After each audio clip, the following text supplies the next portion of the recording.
Gribētu teikt, ka man arī ir liels prieks būt šoreiz saimnieku lomā Eiropas konceptu reformistu grupas sēdē šeit Rīgā. Ir atbraukuši absolūti lielākā daļa no maniem kolēģiem Eiropas parlamentā, un, kā jau Jānis Zahradils minēja, tie pārstāv principā valdošās partijas gan Lielbritānijā, gan Čehijā, gan arī ļoti ietekmīga partija Polijā, kas arī pašlaik ir opozīcijā, kā labi zināmo brāļa Kačinska veidoto Likums un taisnīgums. Protams, šādi pasākumi tiek izmantot fokusējoties uz konkrētā reģiona vai konkrētās valsts īpatnībām Eiropas kontekstā, kādā konkrētā politikas sektorā. Šodien pēcpusdienā mēs diskutējam par finanšu, ekonomiskās un sociālās krīzes sekām uz Latvijas piemēru, uz Baltijas piemēru. We have snow in the winter, so we have to drive on snow. And this situation that we had in Latvia, I would compare to a car that was driving too fast in dangerous conditions on snow. And that snow that I'm talking about is the foreign currency loans that we were taking. The level of the downturn, just to put you in perspective, is almost as great as the downturn during the Great Depression in the United States.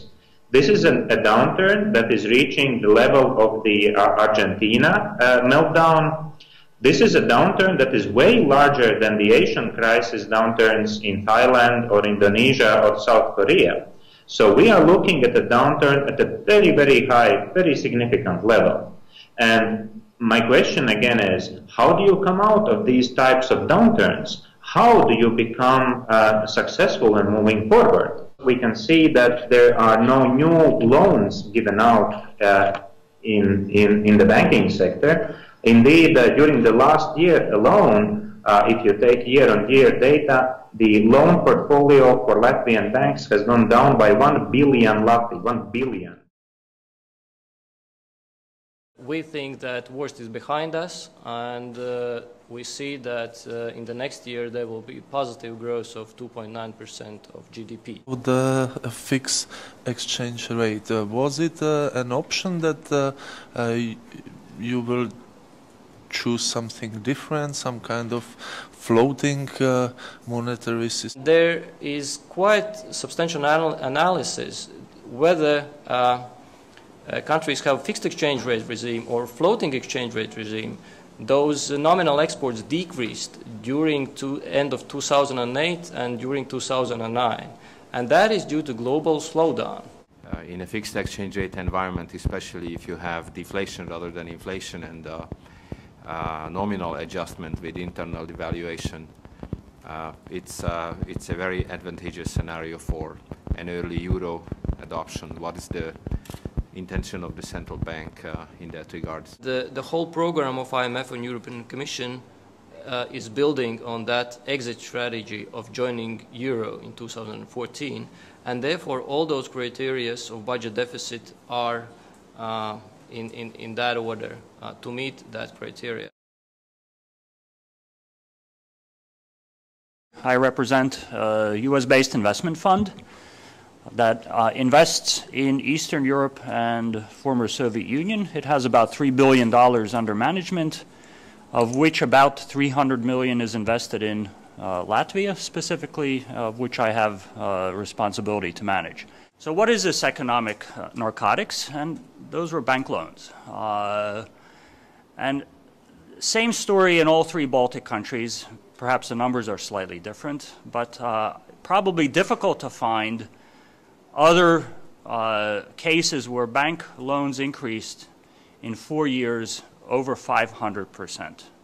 What is then the most important single reason why Latvia had to go to the fund and the other two not? Thank you. Parex Bank. Well, in all three countries, the banking sector is driven by the Swedish banks mostly, and then some German banks. So in our country, however, we still had a slight local banking presence of about 30%, and the largest local bank was called Parex Bank, and that had to be saved in, I think, end of 2008, and it cost about 1 billion lats worth of government deposits. Of course, hopefully we'll get some of it back, but it is soaked up. Mūsu šīs Eiropas konservatīva reformistu tikšanās konferences laikā šeit Rīgā, manuprāt, pats svarīgākais temats īstenībā ir temats attiecībā uz enerģētikas drošību šeit Latvijā, bet ne tikai Latvijā, visā Baltijas reģionā, jo, kā es domāju, mēs visi zinām, ka Baltija ir bijušī bijušī PSRS talpa, līdz ar to viņas enerģētikas tirgus ir ļoti ievainojams no tā, ka nav praktiski iespējas elektrības tirgu būt neatkarīgiem un veidot tirgus attiecības ar mūsu Eiropas Savienības partneriem. Un vēl jau sliktāka situācija ir gāzes piegādēs, kur ir absolūti 100% viena piegādātāja atkarība Latvijā. Un Latvija pēc Eiropas komisijas pētījuma bija pati ievainojamākā valsts enerģētikas jomā pēdējo gadu laikā, 27 valsts starpā. When it comes to a real issue, like, for instance, united and coherent energy policy of the European Union, we can see that many countries are acting on their own. For instance, Germany or Italy are trying to save their own suppliers of energy sources, of oil and gas, not taking into account the needs of the others. And I think that we in Central Europe have very common concerns over our energy independence, like here in Baltic states, because we also have almost only exclusive supplier of oil and gas. Therefore, we are streaming for diversification of energy sources, for opening some new possibilities for energy supply, including nuclear energy, which is quite well developed, for instance, in my own country.